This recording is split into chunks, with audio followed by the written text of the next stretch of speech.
Good evening, and I welcome you to your transformative program, Politics and Beyond. My name is Emmanuel, Jr., the Chief Crusader Against Corruption here in Ghana. I believe you had a wonderful weekend, and last week was a great one. And that is why this evening I'm also so happy that we've had another opportunity to come your way for us to interact.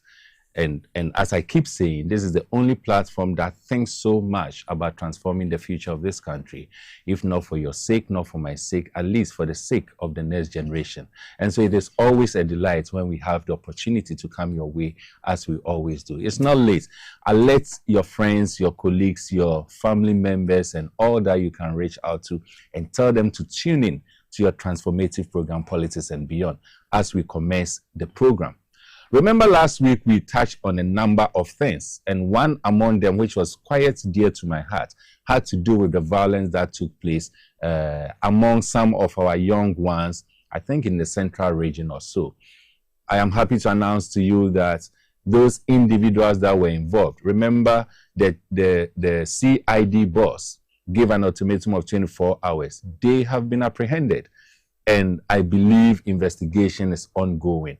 My prayer is that we'll do a thorough investigation so that we'll apply the laws where they need to be applied for the sake of it serving as a deterrent to the next group of people who may have that intention.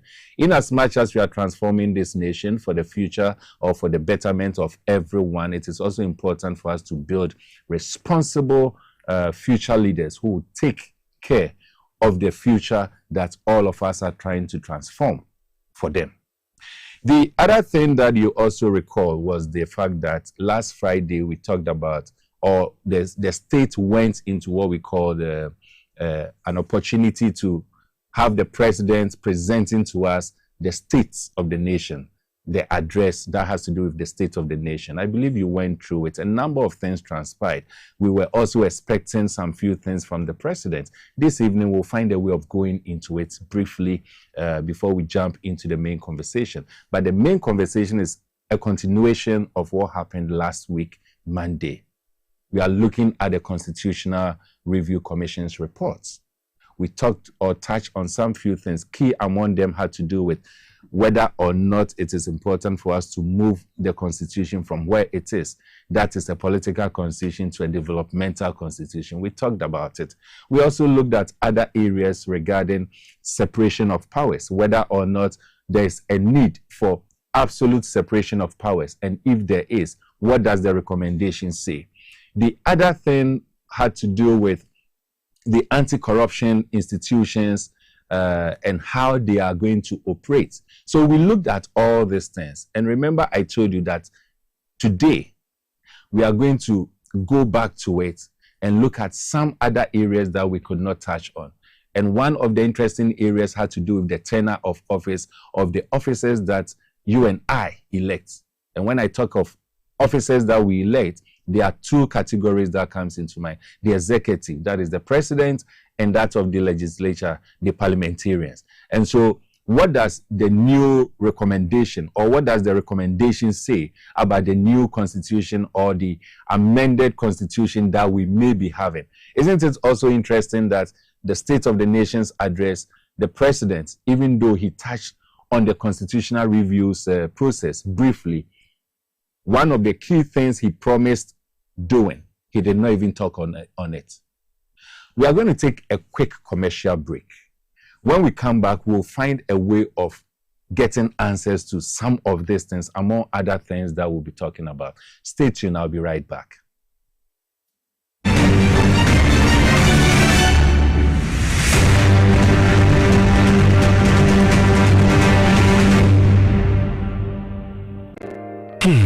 If I cry na menyisika, edia ye mefui. Ehin fa na menya bosia edia tre medwuma yimu. Kai kra mabre me busia ato taxi fofo. Suhum Rural Bank. Suhum Rural Bank.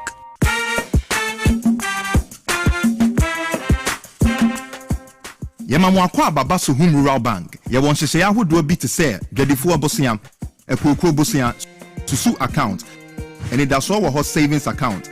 Me bada chain savings account, and the keka ho. Suhum Rural Bank was 03422918896. Now also what to Miaka say.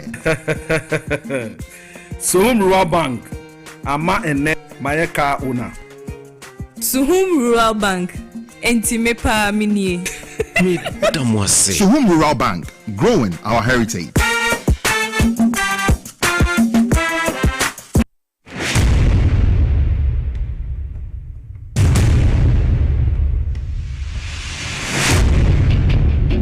Every human body mass should have at least 60% water for optimal performance in any physical or mental exercise. We can help you maintain it naturally.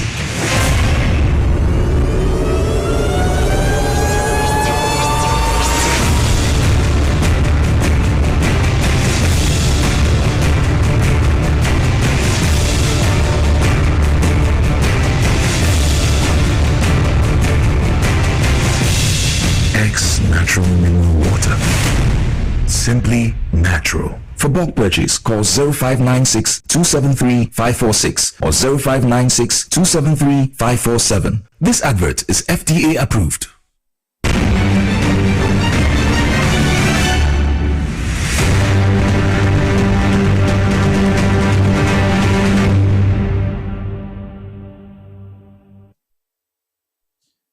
Welcome back. I'm still your host, Emmanuel Wilson Jr. And as I indicated earlier, this is a continuation on what we did last week. The focus is on the Constitution.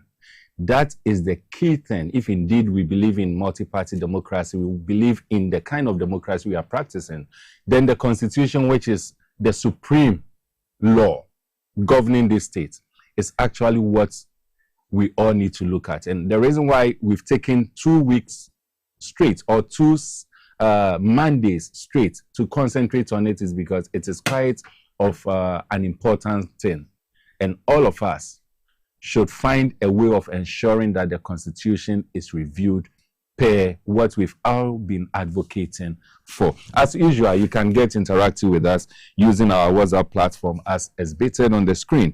We are looking at Ghana's constitutional review, and we are interrogating the CRC report, that is the Constitutional Review Commission's report.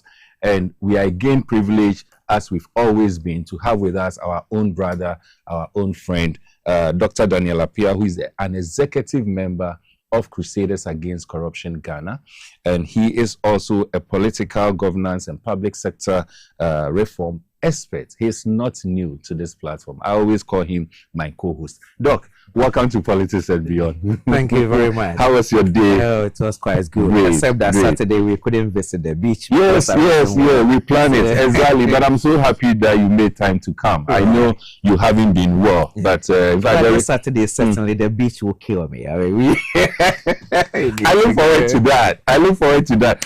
Doc, we've been talking about the constitutional review. I mean, Right. it is one thing which has been so dear to all of us, especially the two of us. We've been talking about it over and over and over. Yeah. We were expecting, as of last week, that the State of the Nation's address would have made mention of the Constitutional Review Commission. Right. Remember, the president, when he was giving the abridged report, promised us that he was going to have an implementation committee. Yeah. And he said that it was going to be done as soon as we enter 2026. Yeah. We are in the 3rd month of 2026. That is March. Wow. So I don't know what he meant by as soon. At least I personally was expecting that last Friday he would have, in talking about the State of the Nation's address, he would have made mention of what he has done so far as the implementation committee is concerned. Unfortunately, I didn't hear him say anything on that. Did you hear him say anything on that one? You know, to be honest, I was surprised that the president didn't say much about that. Because, I mean, the whole resetting agenda of the country depends largely on resetting the constitutional framework of governance. I mean, we shouldn't make any mistake about that. Okay, we are as where we are as a country because many of our institutions are not working. We are as where we are in this country because of the excessive powers of the executive in the appointment of many, public office holders. We are as where we are because the anti-corruption institutions are not working very well. We are as where we are because the anti-corruption institutions that we have presently, they lack constitutional legitimacy and independence. Many of them, including even the OSP, which we have talked about at some point in time. And there is the consensus among citizens that, look, for us to now avoid a collapse of our democracy, it is important that we review the constitution. And then former President J. Atamels started the process. And then he couldn't finish. But at least a white paper was issued. And then he left office, as we know. And then former president, now current president,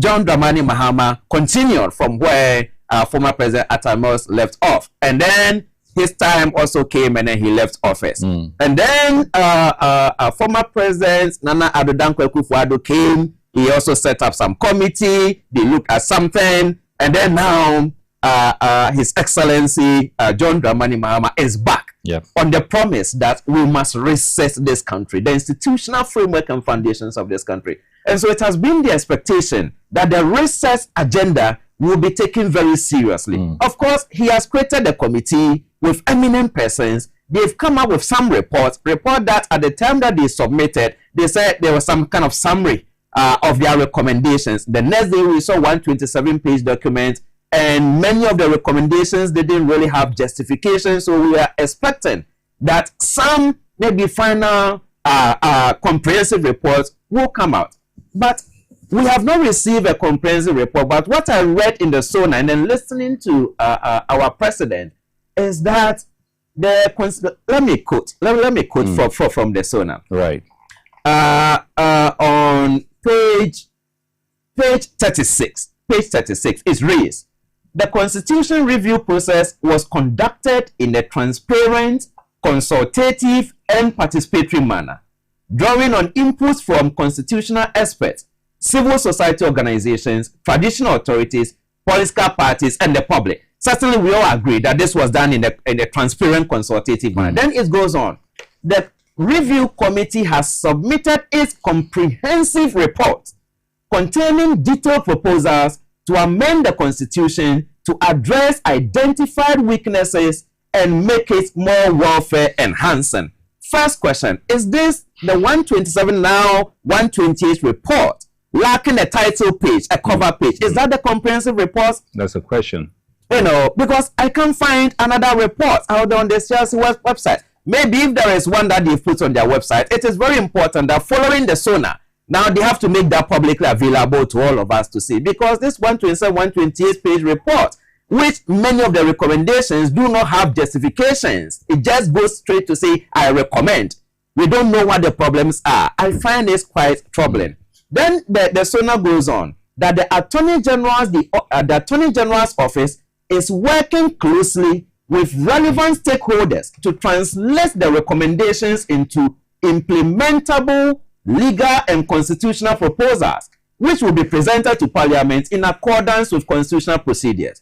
If you remember, when the CRC submitted the report, the President promised that he will set up an implementation committee now to make implementable recommendations now for maybe some final stakeholder kind of conference or debate or whatever, for us to move forward. Where is the committee? And of course, he promised that the committee will be set up in the early part of 2026, and we have entered the third month of the year. That's right. The committee has not been established. Now the SONA says the report has been referred, or the Attorney General's office is now working closely with relevant stakeholders. Who are the relevant stakeholders? Where are they?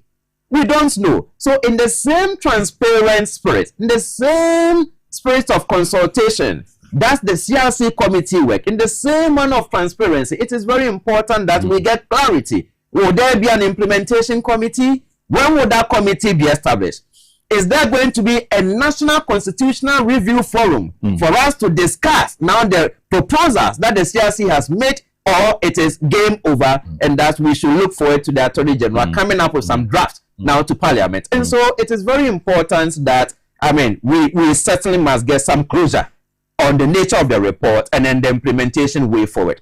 I'm a bit passionate about this because, once again, the whole resetting agenda is certainly founded and dependent on our ability to reset our constitutional framework. Otherwise, we are not going anywhere. And as the president rightly acknowledged, this is a country where before the NDC governments won power, more than 30% of citizens didn't even want anything to do with our democracy. They said they want a military kind of regime, and nobody wants to go there. And so, Sabio Tafrache, we certainly once again appeal, that the roadmap, the implementation roadmap, should be made very clear so that we know where we are going. Doc, with what you've said, since last week to date, there has been one consistent question that has been coming to me, and it comes from almost all quarters.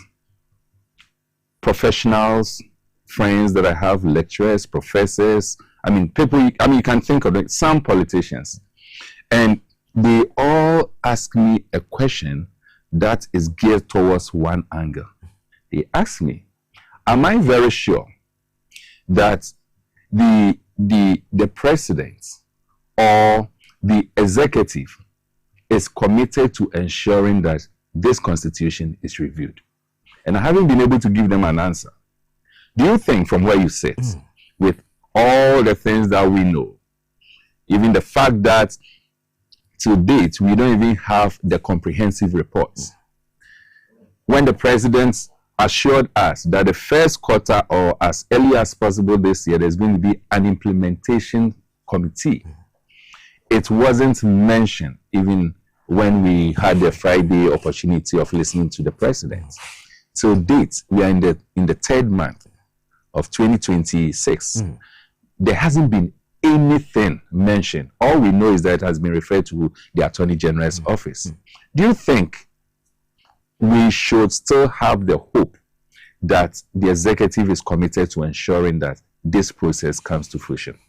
Ima, it is our only hope. I don't want to remove this last pillar of hope.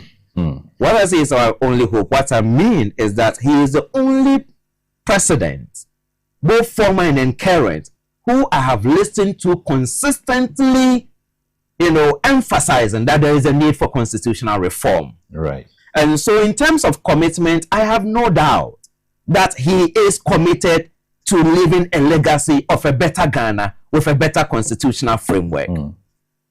But in terms of the implementation timelines, that is where we need some clarity. In terms of implementation structures, that is where we need some clarity. And we emphasize this point because if you remember, during the former President Atamil's regime, the path that he took to try to now move forward with the process, when he set up, when he issued the white paper, and then former President John Dramani Mahama set up the Constitutional Review Implementation Committee to move forward. The matter was taken to court by some opposition elements, claiming that the path that he was taking was not the right path. And it was taken to the Supreme Court. By the time that they ruled on it, time was far gone. And so the party didn't return to it. So we don't want a recurrence of that at the end of the day. And to avoid that, it is very important that right from these early stages, structures must be put in place. Because, mind you, next year, 2027, that is when the promise that he made, that we are going to have MMDCs elected. This is all part of the constitutional reform agenda. Of course, there can be a parliamentary enactment or legislation saying that MMDC should be elected on a nonpartisan basis, but that is not the alpha and omega of our problems. Our problems go far beyond that. Deeply corrupt system that is being fueled by a constitutional framework that has found itself at the crossroads. And so it is very important that we really must push, because, as I say once again, I am very sure that the president is committed, but we need a clear timeline. Leaving it in the hands of the Attorney General, who himself, is bogged down by oral kind of cases, corruption cases here and there. And we're expecting to have an implementation committee as he promised. And that committee has not been set up, only for us to hear in the SONA that the Attorney General's office is working closely with relevant stakeholders, stakeholders that we don't know, to translate the recommendations into implementable legal and constitutional proposals. That my heart really miss a bit. That what's happening? Where are we going? You know, so this is his biggest legacy, anyway, and we want him to just like you said, we still want to believe that there's hope.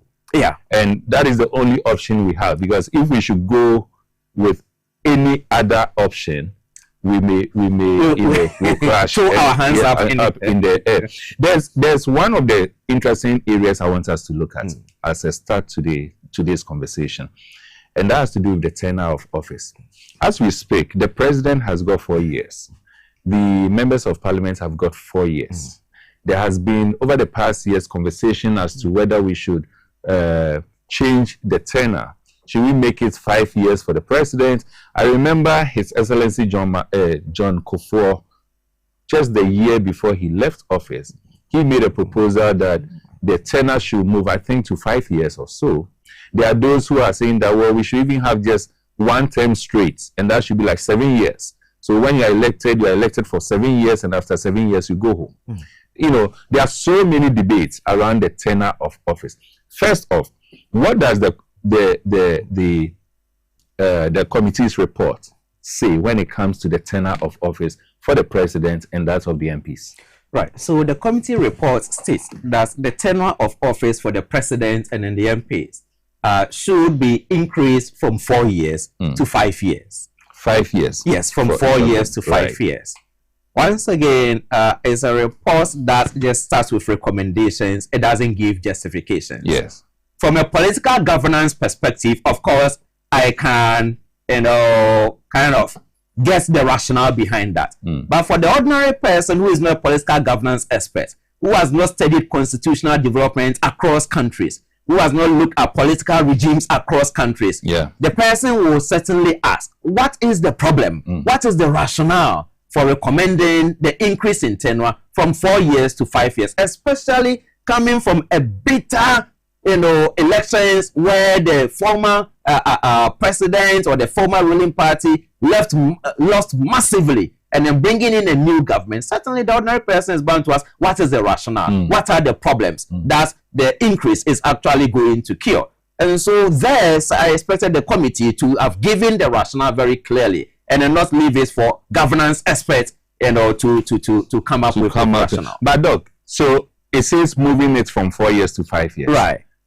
Others make the argument that it is not how long you stay in office that will determine development. Right. If you are really serious and you are committed, 4 years you should be able to make significant impact.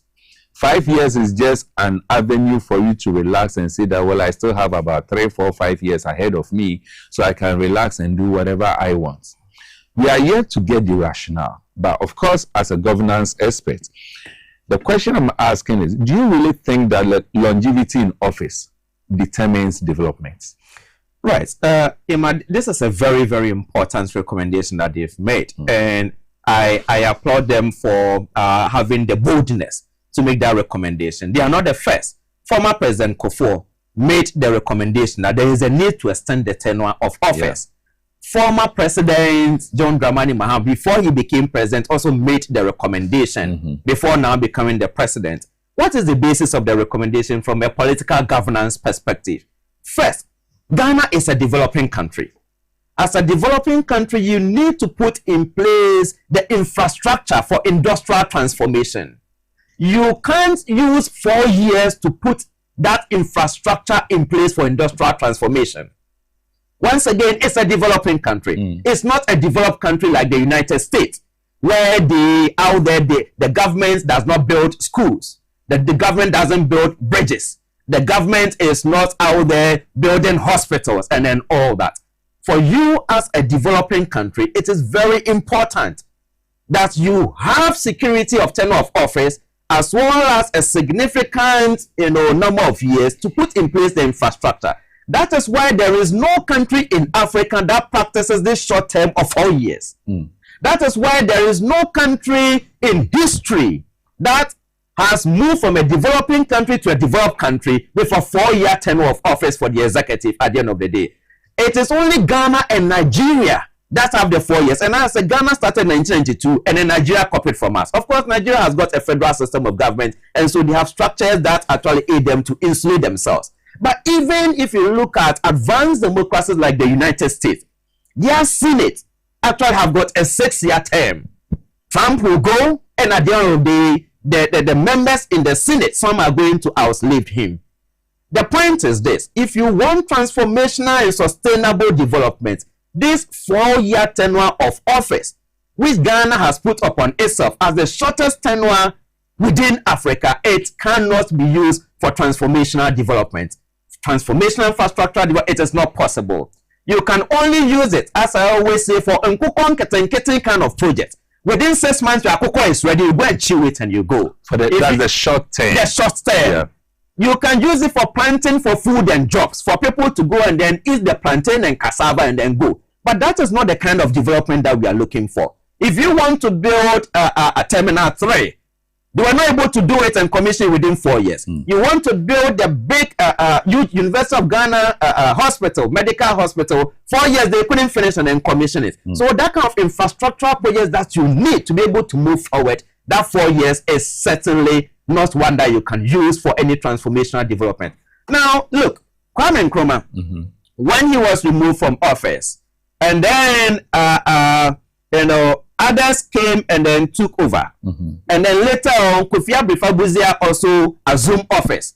And then Abifabuzia was also removed in a military coup. Nkrumah wrote a letter to Abifabuzia.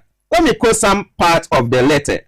That's in 1972. He says, perhaps, Nkrumah writes, perhaps you agree with me in my assertion that during my tenure of office for 15 years, I did my best to improve the economic conditions of my people, although, admittedly, my policies brought unexpected difficulties, which were inevitable and for which my people were unprepared. How many years? 15 good years. Yeah. If Nkrumah had operated within our 4-year tenure of cycle, there is no way that Kosovo Dam would have been built. There is no way that the massive infrastructural developments that he put up there in Tama will have actually been completed.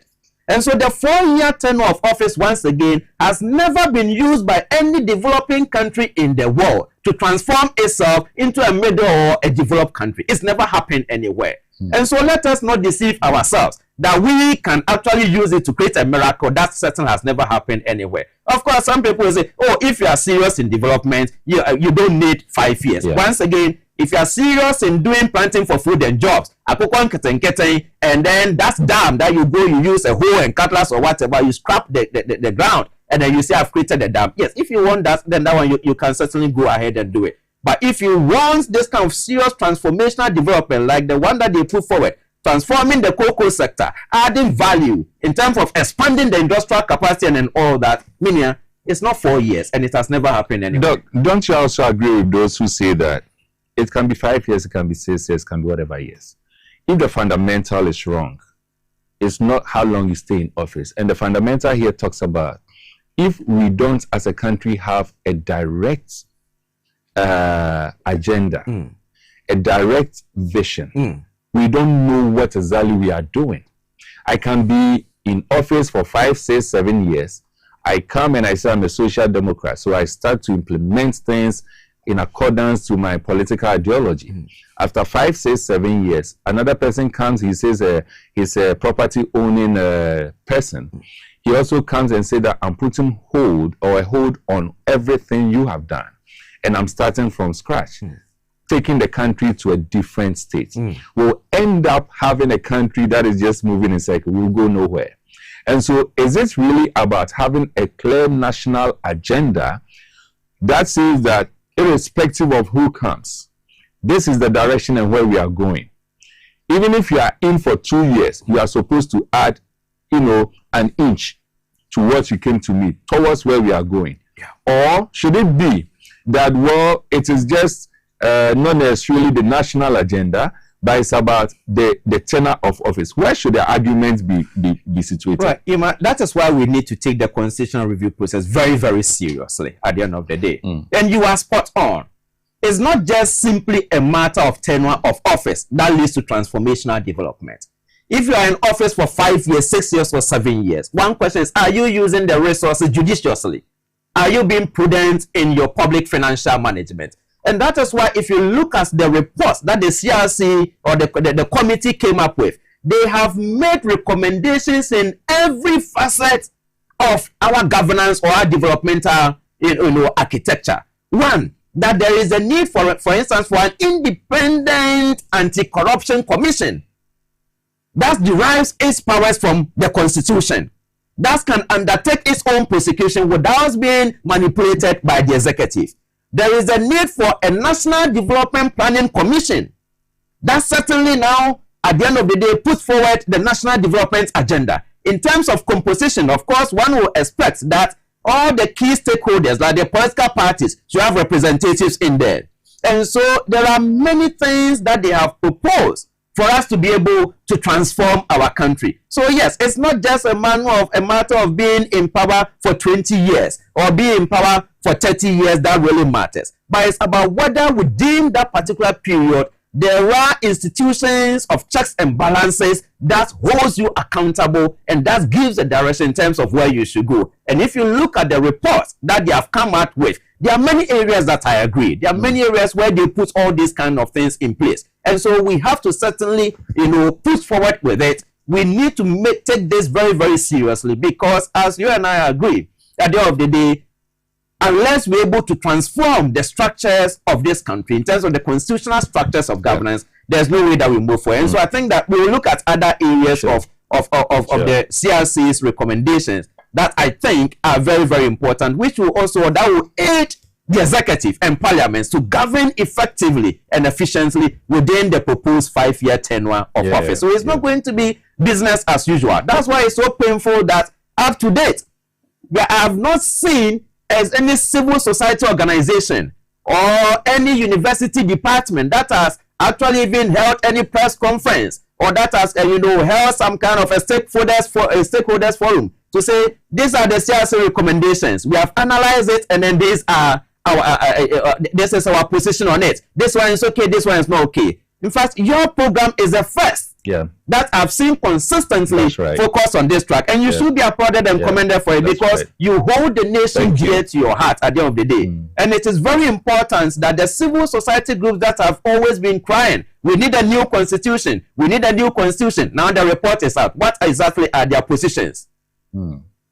The universities, the professors, and others, the civil society, all those organizations that have been crying, the nation is collapsing, we need to reform, we need to reform. Now the paper is out. We shouldn't turn it like the previous Constitutional Review Commission's report. People even went on demonstration for the president to whatever, come out with it, put it out there, we want it. Once the report was released, then everybody went quiet at the end of the day. Let us be serious in moving this forward. Very, very important, Doc. So, I mean, when it comes to the tenure of office, the position is clear. And I will want to add to what Doc said, that we need to request from the committee or the commission the rationale behind this proposal. Because it is not just about the tenure. You can say 5 years, 6 years, 7 years, but if you don't give us the rationale and you don't also let us know that you are making this proposal having in mind that you are going to put certain structures in place, key among it has to do with us having a clear national vision, which will guide all of us. It is not how long you stay in office that really matters. That is not what determines development. It's not how long you stay, but it is the structures that are put in place, such that when you are guided by those structures, then we can say that the longer you stay, the better for the country. That is what we need to do. There's one other area I want us to look at after now looking at the tenure of office. So the proposal is 5 years for MPs, 5 years for the president. Right. Let's look at the Electoral Commission, because that is also very important. Right. It's one key area that we need to look at when it comes to governance. The proposal, I want us to look at what it says when it comes to appointments. The appointment of the EC commissioners, talking about the creation of independent registrar, talking about regulator of political parties and campaigns. And for me, that is also very, very key. Having been so much into political activities in the past years, and knowing especially how IPAC works, because I have been a consistent member of IPAC. I think I was a member of IPAC from 2008 all the way to like 2014 or 2015. So I have spent a number of years in there. So, you know, regulators, appointments, what does the recommendation say? Right. So let's go straight to the Electoral Commission. Yes. You know, it says the committee recommends an amendment to Article 43 to provide that the EC shall comprise a commissioner and 2 deputy commissioners, thus removing the 4 other members from the composition of the commission. You know, so the previous arrangement was that you had a commissioner and then you had also, 6. A commissioner and then 2 deputy commissioners, and then there were 4 other members in there. Because we don't need these 4 other members. Just a commissioner and then the 2 deputy commissioners are okay. I think I've compared that with the Kenyan situation. I've compared that with South Africa and quite a number of countries. And I think that at the end of the day, the commissioner and then the 2 deputy commissioners are okay. But the issue that at the end of the day that also arises is the EC going to have a governing council of some kind of stakeholders? Is it going to have some kind of a structure where an institution, for instance, like IPAC, is transformed to become some kind of a governing council and a formal constitutionalized structure within the Electoral Commission? Or we are going to rather separate IPAC and then put it within the so-called independent commission for political campaign and then other things. Right. I think that at the end of the day, you know, things have not been very, very rousy with the EC in terms of the previous EC. That's the previous commissioner was removed from office, and then the current one who at the end of the day has also gone through a lot of trials and then problems, and some of them quite people who have called for their removal, some of them on some kind of justifiable grounds, maybe that some items have been lost or something, not going well, voters registration. And it all boils down to the issue of trust. And how do we create an EC that will command the trust of the political actors? And so at the end of the day, whilst I think that the recommendation for the appointment of the EC and deputy commissioners and removal of the 4 other members is okay, I feel we need to have some kind of a structure within the EC, some kind of a governing council comprising the stakeholders with membership from the political parties that will serve as some kind of an advisory body, you know, that will advise, of course, the commissioner and then the deputy commissioners. I think it will create some kind of legitimacy, more trust for the EC, and they will be able to resolve internal problems. Because, mind you, IPAC, where you have been attending some, IPAC has served us very, very, very well. But it's not a constitutional structure. No. Some have argued that maybe it has also functioned because it's an informal kind of institution. But if you recall, there have been many times that IPAC has recommended something that sounds very sound and logical, but EC will say it is informal, they are not bound. It is, and so at the end of the day, they go ahead to do some things that later on bring problems. And so I think that if we are looking at the restructuring of the Electoral Commission, it is very, very important that yes, we have to create some stakeholder mechanism within the commission that will serve as some kind of an advisory kind of body. But once again, of course, we have to adjust our minds to how other countries have created a more trusted EC within the African sub-region and then learn from the process, rather than just inwardly looking within ourselves and then say, 4 members, just kick them out, retain the commissioner, 2 deputy, and then that's it, we move on. Yeah, that's right. What does and that is one area that the report talks about. What is the fundamental duty of NDPC? That is the National Development Planning Commission. What is their fundamental duty?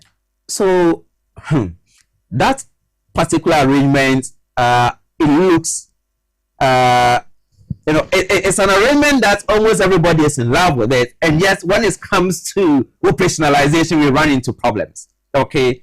Every country requires a development plan. Yes. In terms of what are we going in the next 10 years?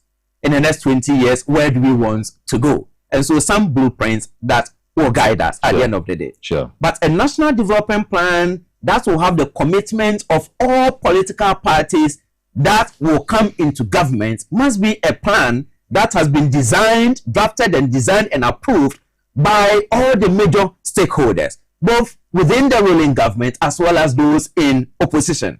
What has been lacking in our body politic is a national development plan that has been made with the participation of major stakeholders outside the ruling government.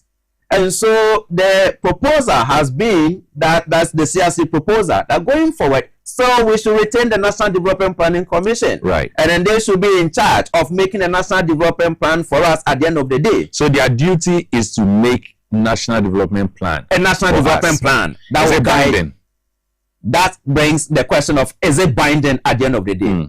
There is a tension between a democracy, a multi-party democracy, where you elect a political party with its development ideology and then manifesto. You elect that party into office, and at the same time, now tying the hands of that party to say you have to follow what you have come to meet. We need to create a fine balance with it.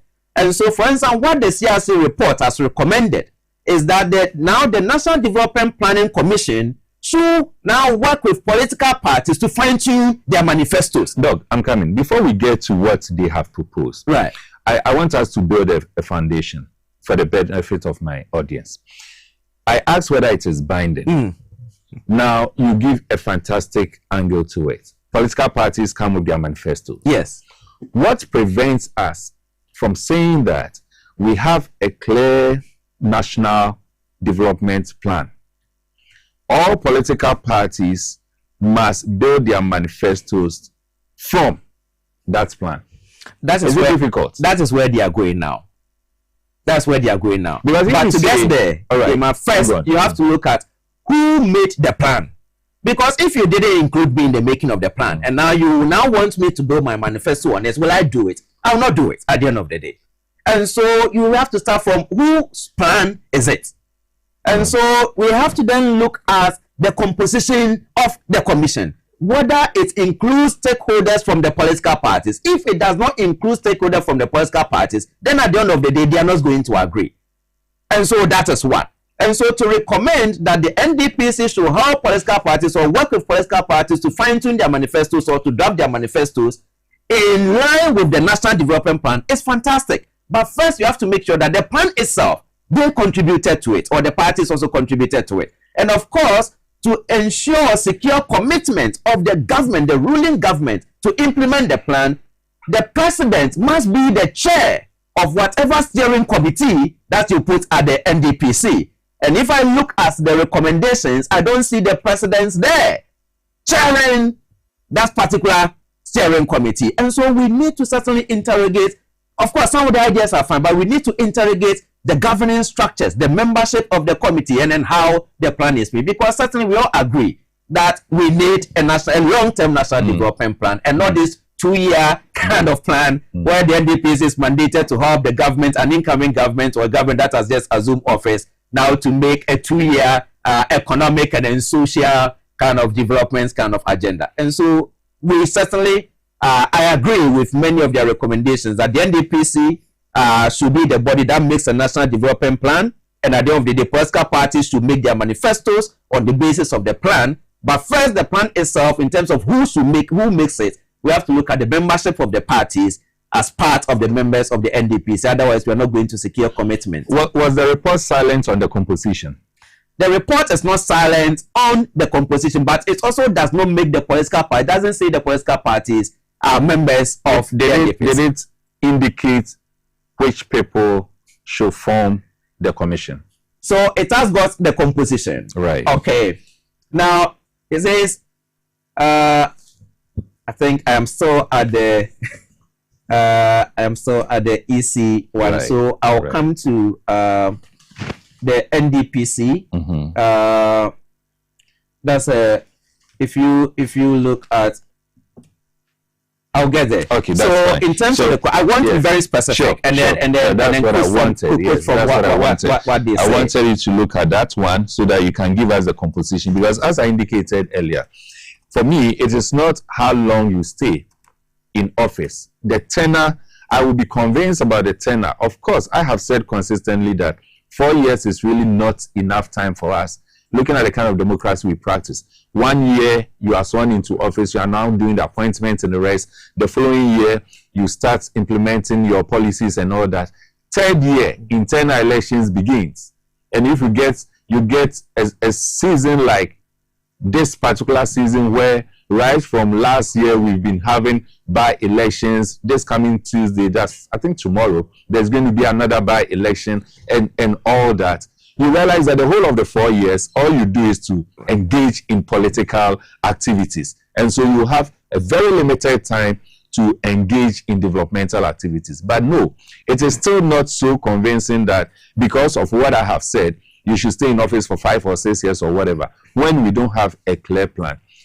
NDPC is one of the key institutions that is supposed to help us have a clear plan, to help us have a national agenda. So it is important for us to know the composition of that agenda. Right. And so now I come to the composition, Yes. which we find in section 3.6 Right. of the CRC report. And I read that the commission shall include the Minister for Finance and Economic Planning, the Governor of the Bank of Ghana, the government statistician, the head of the Land Use and Spatial Planning Authority, the head of the Environmental Protection Authority, one academic or established professional with recognized expertise in economic planning, one academic or established professional with recognized expertise in social planning, 2 representatives nominated by the National House of Chiefs with demonstrable knowledge or experience in matters relating to development economics, 2 representatives of organized labor or civil society organizations as prescribed by law, and the Director General of the Commission, who shall serve as Executive Secretary, an engineer nominated by Association of Engineers. And that is it. And that was the point I was making, that look, the political parties that you expect them to be committed to the National Development Plan, they are not members of this. And you cannot get them to be committed to a National Development Plan for which they have not participated in the drawing out that particular plan. I hope you get it. Yes. I get so it is very important that we must learn from our past. We must learn from where national development plans actually work and look at the composition and look at what the political parties have been saying all along at the end of the day, that if they don't participate and they are not members of any national development plan, they are not going to be committed to it. So if you are really learning from that and now you are coming up with a composition and you silence the political parties, then you are repeating the mistakes that we want to avoid. You see, with this composition, what I'm seeing is that it will not solve much of the problem, honestly speaking. It just reminds me of in the year 2008, when the late Atta Mills, it was actually under Kufuor. So 2007 into 2008, I think Akomia was then the Minister of Youth and something, or Employment or something, I've forgotten. And Fremont Pare was his deputy minister. I have forgotten which portfolio.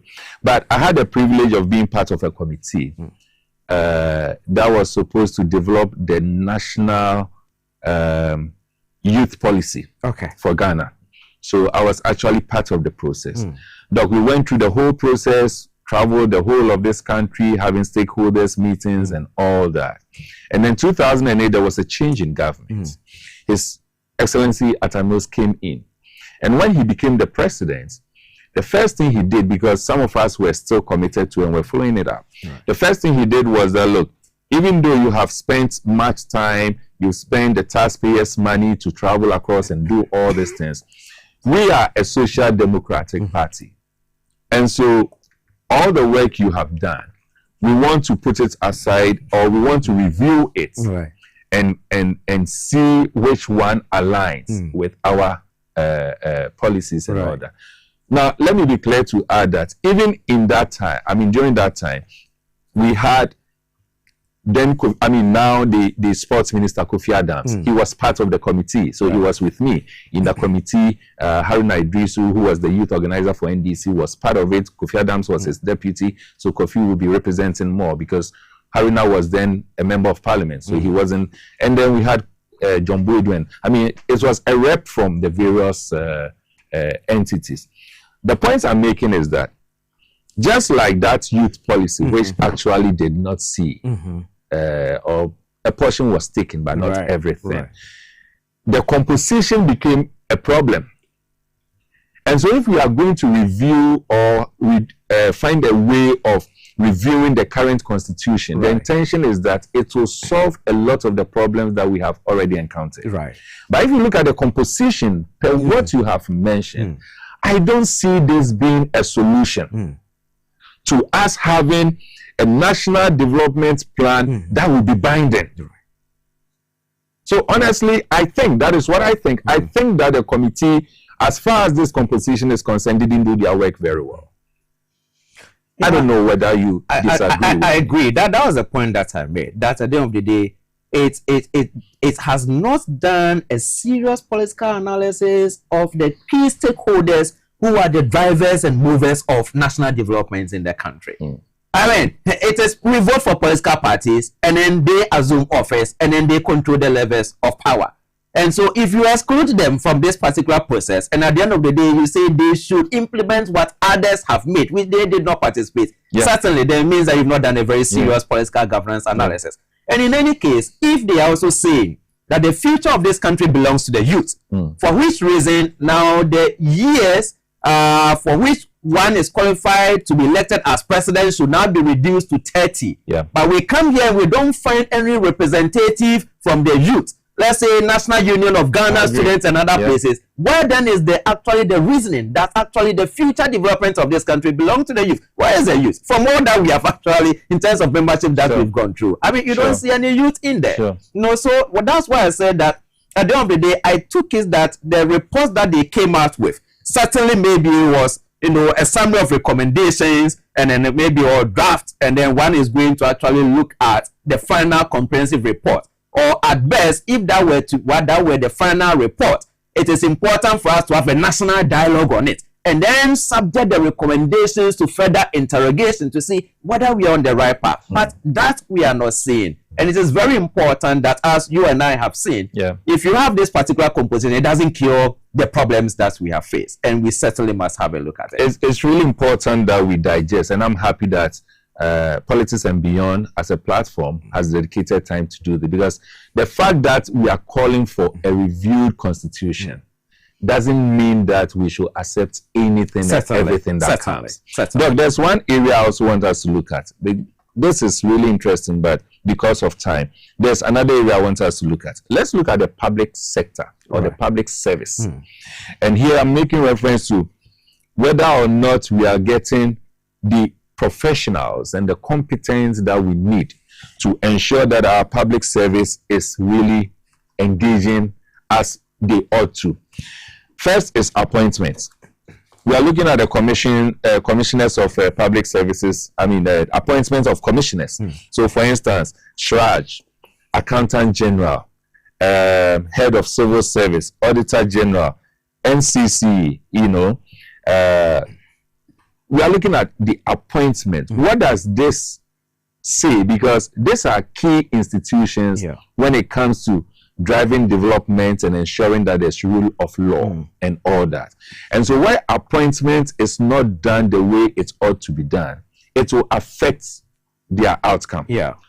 Does the proposal make mention of anything as far as the professional competence of our civil service is concerned? Yes, Emma, in terms of the public services, it is one area where the committee provided some rationale for justification, or for rationale for its recommendation, and they argued that over the years, the public services have suffered politicization.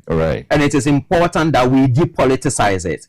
We build a more professional public service. We build a public service where the heads are appointed on merit. And it is a very important proposition to make. But then when it comes to now the appointment of commissioners and heads of certain critical agencies within the public service, that is where then there is a problem.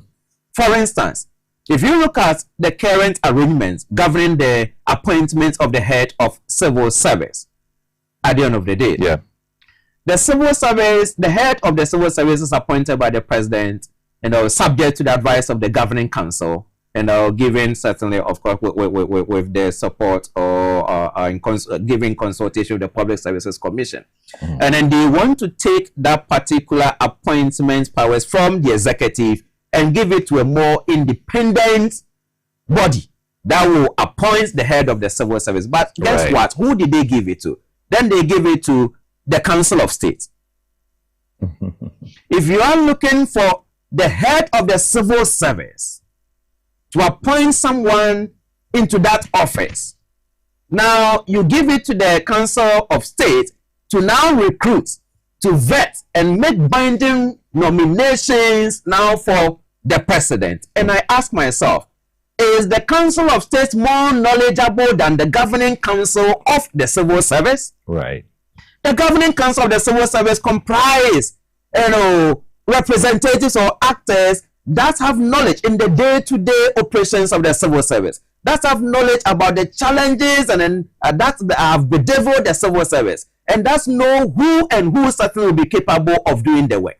And so if you really want an independent agency that will be able to give you a head of civil service who is professional, who is appointed on merit, who has the knowledge and expertise, you don't go to the Council of State at the end of the day. Because if you look at the membership of the Council of State, there is no way that anybody can convince us that they certainly will have more knowledge than the governing council of the civil service when it comes to making binding nominations.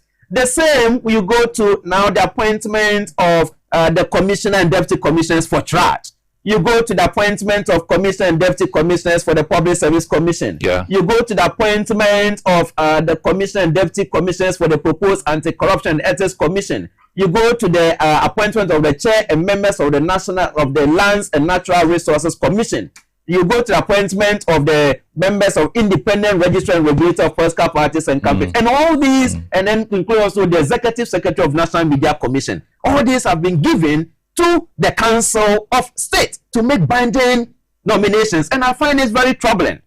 In the spirit of professionalism, in the spirit of, at the end of the day, building a public services that is non-partisan, that is based on merit, that is based on competence, it is better that those who are within, the governing councils that certainly are within, are entrusted with the responsibility of making binding nominations for the president at the end of the day. You don't step outside of it to give it to a body that at the end of the day doesn't have knowledge about what is going on in the civil service, or does not manage the civil service, doesn't manage the National Media Commission, doesn't manage the Public Services Commission, is not managing or track and then others. And you say they should make binding nominations, working in consultation or working with the Public Services Commission at the end of the day. So if at the end of the day you don't even trust the work of the Public Services Commission, but now you want to trust the Council of State to make the binding nominations, the question that I ask myself is,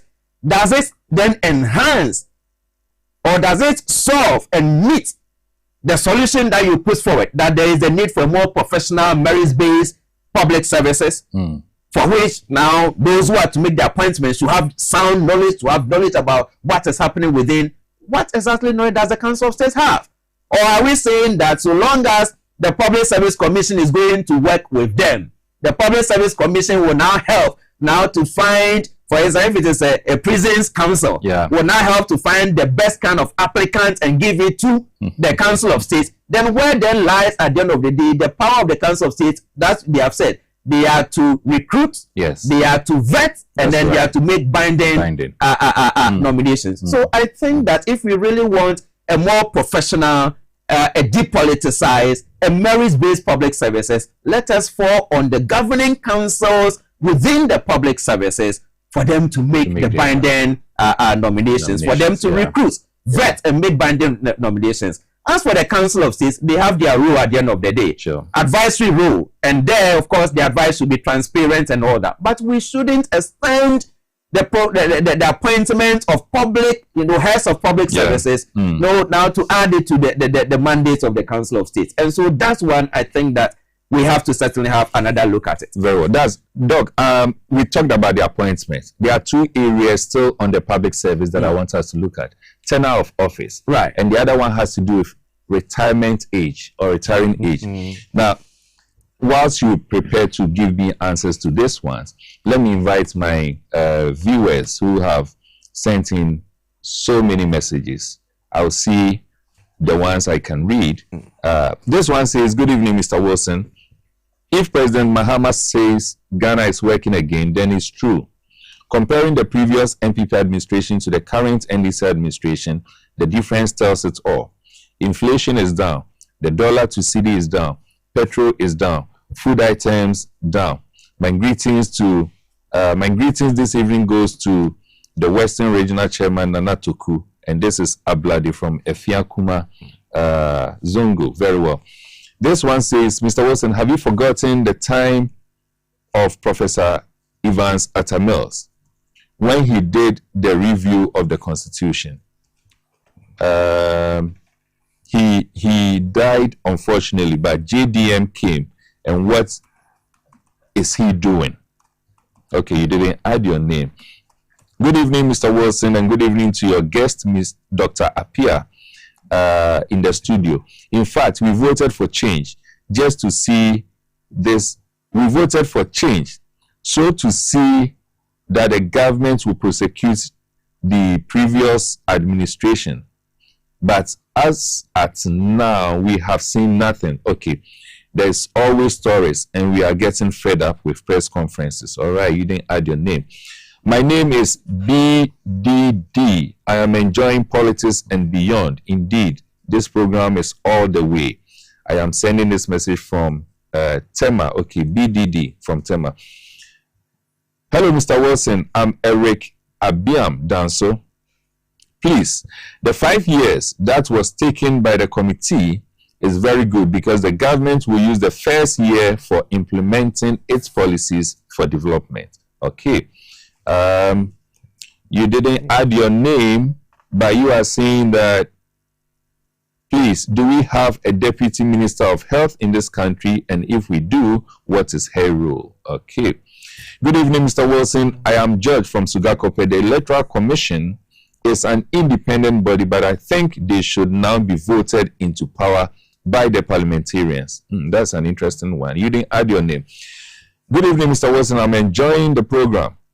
God bless you for making our Monday evening so exciting." This is coming from Pius Blay. Pius, thank you so much. "Good evening, Mr. Wilson, and good evening to your guests, Dr. Pia, who is just on point. The CRC has done a fantastic job. Those civil society organizations which were speaking are now quiet after the reports came out. As for the 5 years and 3 terms for a president, it is okay." Well, this is Fred from Wager. Fred, I don't think that there was a proposal for a three term for a president. No, it just talked about the 5 years, and that is what we are discussing, or we talked about. "Good evening, Mr. Wilson."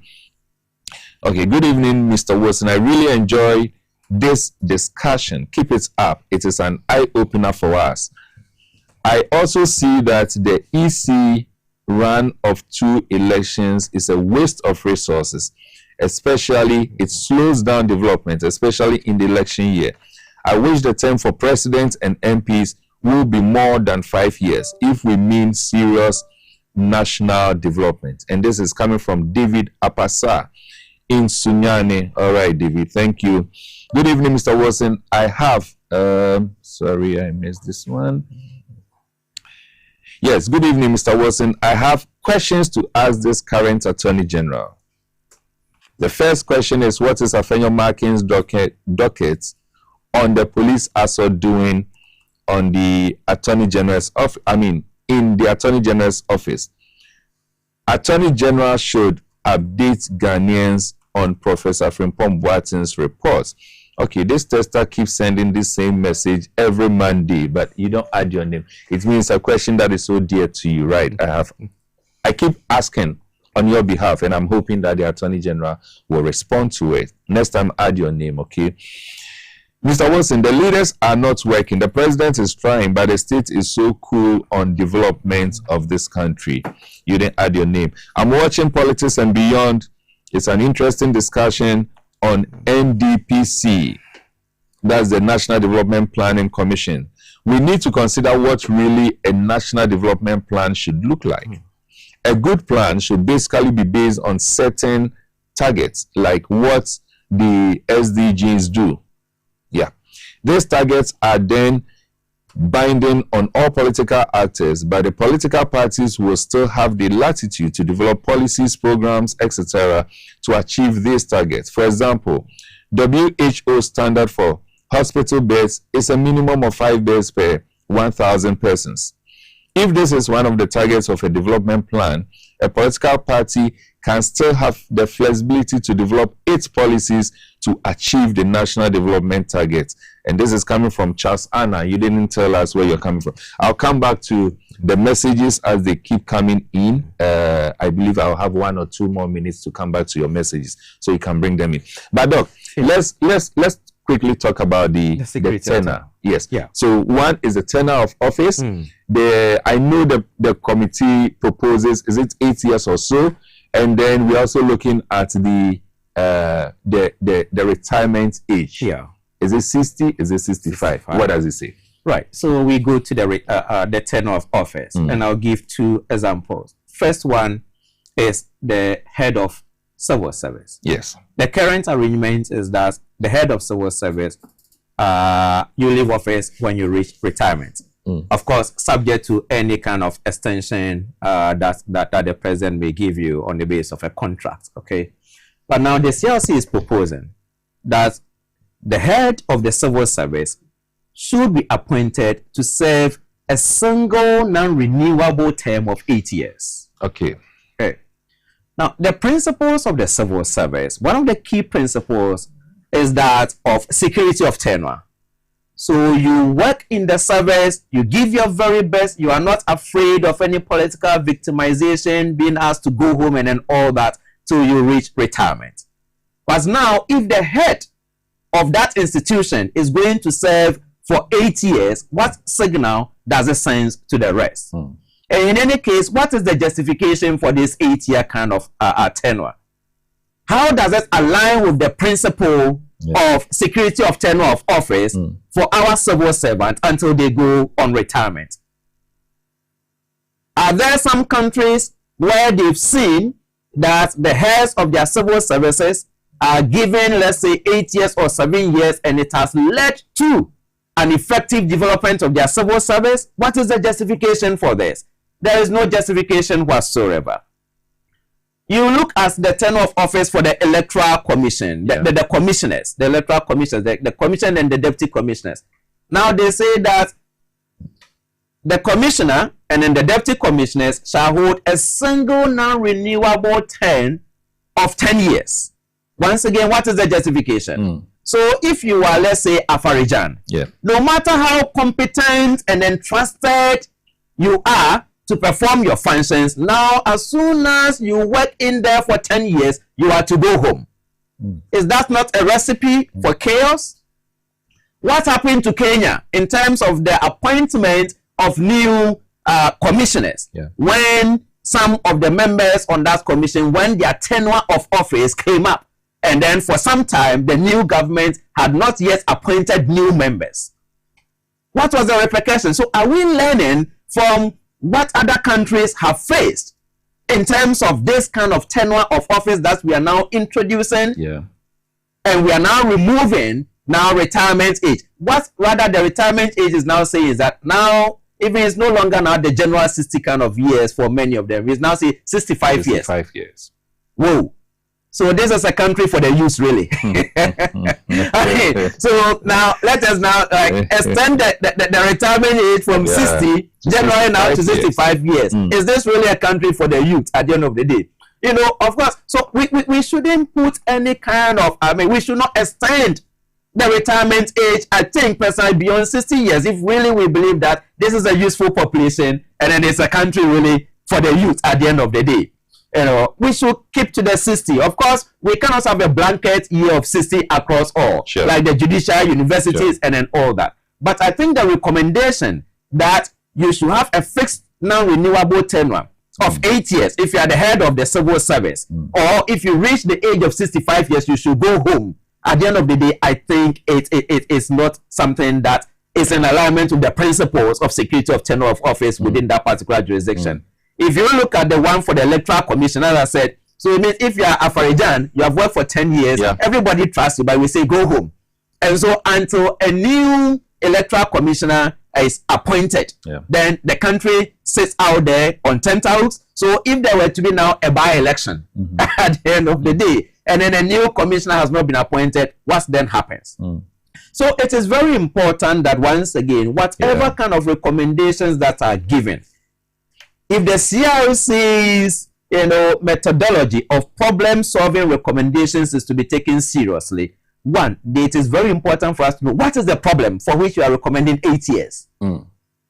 That and how would the 8 years solve that particular problem that you are proposing? That's and right. it runs across almost all the offices, the high offices within the public service. 8 years, 8 years, 10 years. And I ask myself, what is the justification? Of course, I've seen similar arrangements in Kenya's constitution. If that is where they are borrowing is from, Kenya has practiced this for 15 years. Of course, and in some places there have been many, problems with their arrangement. A typical example that I cite once again is the Electoral Commission. When some of the officers, their tenure of office came up.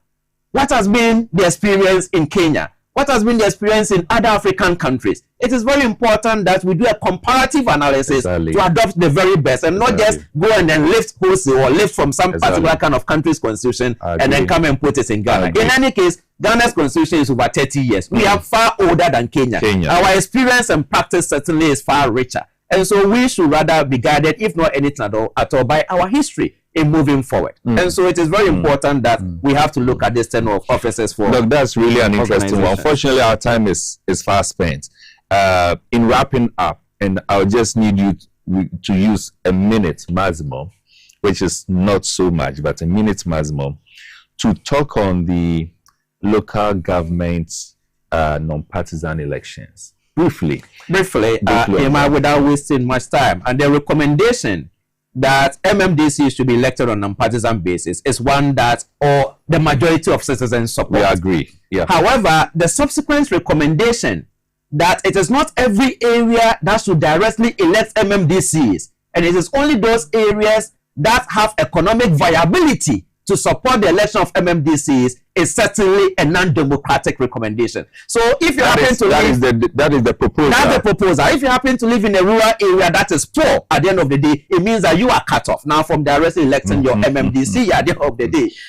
So that certainly it doesn't belong to our age, our current age of democracy. Everywhere that any citizen lives, they should have the opportunity to directly elect their MMDCs, whether they are rich or they are poor at the end of the day. Elections should not be tied to you having money. Otherwise, it will be like what is happening in our political parties. If you don't have money, certainly you can't contest as an aspirant MP. Because what they are going to demand from you, you can't pay it.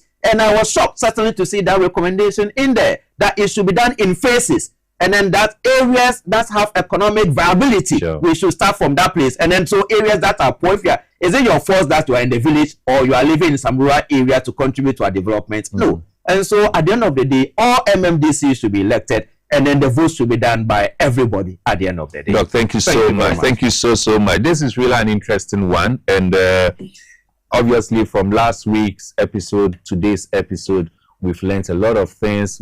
As someone indicated, it is an eye-opener. And I believe this is not the end of it. We'll still make time to discuss the Constitutional Review Commission's reports, because it is our future. We don't have to keep quiet on it. The Constitution is our future.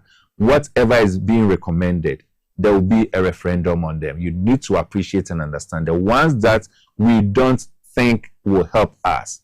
We'll need to advise ourselves on, but we can only do that when we are exposed to the information. And that is why It is only on your transformative program, Politics and Beyond, that you will have this exposure. Among the messages that I wasn't able to read, there was one that came about twice. And the person is consistent on asking Mr. Wilson, is it possible for us to have Politics and Beyond at least twice every week? You know, I'll discuss that with my producers and we'll see how it goes. But yes, I believe that we need to commit to transforming the future of this nation. It is very, very important. Tomorrow, remember, there's going to be a by-election at Ayawaso East constituency. Crusaders Against Corruption, as we always do, will be on the ground to observe and will come and give you feedback as to whether or not there's vote buying, whether or not there's corruption and all those things. Next week, we'll discuss a bit about the outcome. But notwithstanding, it is important for me to tell you all that those of you will be so active in the process tomorrow, please, let us ensure that there's no violence. Let us just ensure that the competent person wins. I wish the two candidates or the two leading candidates, that's the MPP and the NDC, Baba Jama's contest, I wish them the best of luck. I believe that by the end of day tomorrow, the one that will truly represent the interests of Ayawaso East will emerge the winner and will all support the person. All too soon, this is where time will allow us. I'm still your host, Emmanuel Wilson. On your behalf, I want to say, Doc, thank you so much. Thank you so much for always making time. To Mrs. Abigail Apia, my yes, wife. yes, very important. She sacrificed a lot. I know, Mrs. Apia, obviously. Thank you for letting Dr. Apia come in, knowing very well that he's still recovering and he's not fully well. We love you so much. We love the kids and we love you also, the viewer. All of you who always make time to test in and to send messages and even discuss the conversation before the program commences. We want to say thank you so much and we appreciate you. I'm still your host, as I indicated, Emmanuel Wilson Jr. Next week, there's one product I'll bring to your attention. You will love it. And so just stay tuned next week. Some few interesting things will come your way next week. And so we'll meet again, obviously. We'll meet again next week. All I can say for now is good night. We'll meet next week.